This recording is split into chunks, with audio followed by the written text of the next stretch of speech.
یا مقلب القلوب ثبت قلبی علی دینک۔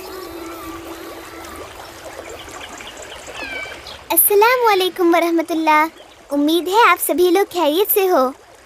یا مقلب القلوب ثبت قلبی علی دینک، اے دلوں کو پھیرنے والے میرا دل اپنے دین پر قائم رکھ۔ نبی صلی اللہ علیہ وسلم جن کا دل سب سے پاک اور سب سے زیادہ ہدایت یافتہ تھا، یہ دعا اکثر کیا کرتے تھے۔ صرف یہ بات ہی ہمیں سوچنے پر مجبور کرتی ہے کہ ہمیں اس دعا کو اپنی زندگی میں کتنی دفعہ پڑھنا چاہیے۔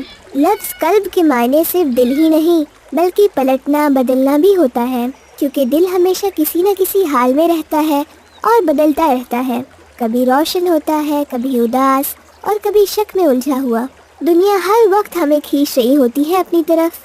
ٹیمپٹیشنز، اس میں بسنے والی برائیاں، مال کی محبت، غلط اور بری چیزیں جو دلوں کو اپنی طرف مائل کرتی ہیں، اور نہ جانے کتنی ہی چیزیں جو کھینچ رہی ہوتی ہیں ہمارے دل کو، اور ان سب چیزوں کی طرف ہمارا دل آسانی سے بھٹک جاتا ہے۔ اس دعا میں ہم اللہ سے کہتے ہیں کہ اے ہمارے رب، ہمارے اس پلٹنے والے دل کو صرف تیرے ہی دین پر قائم رکھ۔